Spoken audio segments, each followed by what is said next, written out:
Bonjour à toutes et à tous. Aujourd'hui, nous sommes le mardi 17 mars 2020, 77e jour de l'année, et il reste 289 jours pour finir l'année en beauté. Le 17 mars, nous fêtons Saint Patrice, ainsi que les Patricia, les Patrick, les Trudy et les Gertrude. Les dictons du jour du 17 mars 2020.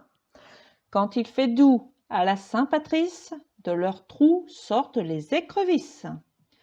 Sème des pois à la Saint-Patrice, tu en auras tout ton caprice. Quand il fait doux à la Saint-Patrice, c'est exactement la même chose, je dis deux fois la même chose.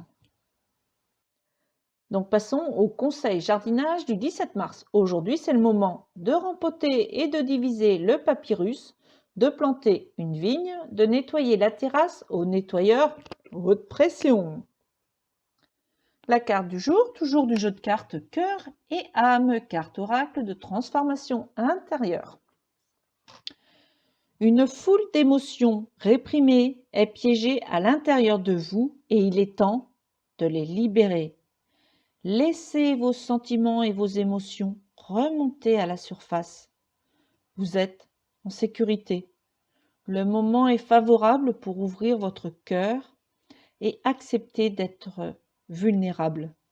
Il est temps de guérir vos anciennes blessures. Ce processus de guérison est une bénédiction, pas une malédiction. Je reprends donc la lecture du livre de Louiset, Transformez votre vie. Et j'en suis au chapitre 6, la résistance au changement. J'appartiens au rythme et au flux d'une vie en perpétuel changement. La conscience est le premier pas vers la guérison ou le changement. Quand une structure mentale se trouve profondément enfouie en nous, nous devons en prendre conscience afin d'améliorer notre état. Ou nous en parlons, nous nous en plaignons, ou nous la remarquons chez d'autres. Tôt ou tard, d'une façon ou d'une autre, elle se dévoilera et nous commencerons à la prendre en compte. Souvent, nous amenons à nous un maître, un ami, un stage ou un livre qui nous permettront de faire les démarches nécessaires à la solution du problème. Mon propre éveil a commencé au hasard de la remarque d'un ami qui avait entendu parler d'une conférence. Lui-même n'y alla pas, mais il eut un déclic en moi et c'est pourquoi je m'y suis rendu. Ce fut la première étape du chemin de ma guérison, bien que je ne m'en sois rendu compte que par la suite. À ce stade, nous pensons souvent que ce qui nous est proposé n'a pas de sens. Cela peut nous paraître trop facile ou inacceptable et nous refusons. Nous nous mettons en colère, notre résistance se manifeste dans toute sa splendeur.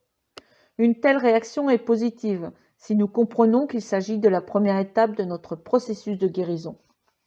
J'explique à mes clients que toute réaction, quelle qu'elle soit, indique qu'ils sont déjà engagés dans un processus de guérison, même si les résultats ne se voient pas encore. En fait, ils enclenchent dès l'instant où nous abordons l'idée d'un changement. L'impatience n'est qu'une autre forme de résistance, une résistance à l'apprentissage et au changement. Si nous exigeons des résultats immédiats, cela signifie que nous ne nous accordons pas le temps nécessaire à l'assimilation de la leçon liée à notre problème. Si vous désirez vous rendre dans une autre chambre, vous devez vous lever et vous déplacer pas à pas. Vous ne pourriez le faire en restant simplement assis dans votre fauteuil. Ainsi en est-il de votre évolution. Nous désirons tous résoudre notre problème, mais nous refusons les petits éléments qui s'additionnent jusqu'à sa solution. Il est temps maintenant de reconnaître notre responsabilité quant à l'origine de notre problème. Je ne dis pas qu'il faille vous sentir coupable ou que vous deviez vous mépriser pour en être arrivé là, où vous vous trouvez actuellement. Au contraire, je dis que vous devez reconnaître le pouvoir qui est le vôtre et qui transforme chacune de vos pensées en expérience.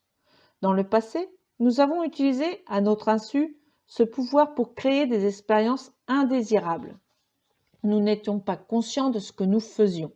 Aujourd'hui, en reconnaissant notre responsabilité, nous devenons conscients et pouvons apprendre à utiliser ce pouvoir de manière positive. Il arrive souvent, lorsque je suggère une solution à un client, une nouvelle approche ou un nouveau comportement vis-à-vis des autres, que je le vois serrer les mâchoires ou les bras sur sa poitrine. Certains vont jusqu'à fermer les poings. Leur résistance se manifeste et je sais ainsi que j'ai atteint une cible. Nous avons tous des leçons à apprendre. Les expériences qui nous paraissent si difficiles ne sont que les leçons que nous avons choisies pour notre évolution. Si ces expériences nous semblent faciles, cela signifie qu'elles ne sont pas des leçons pour nous, que nous les connaissons déjà. Fin de la lecture pour aujourd'hui. Je te souhaite une magnifique journée dans la joie et la bonne humeur. Et je te dis à demain.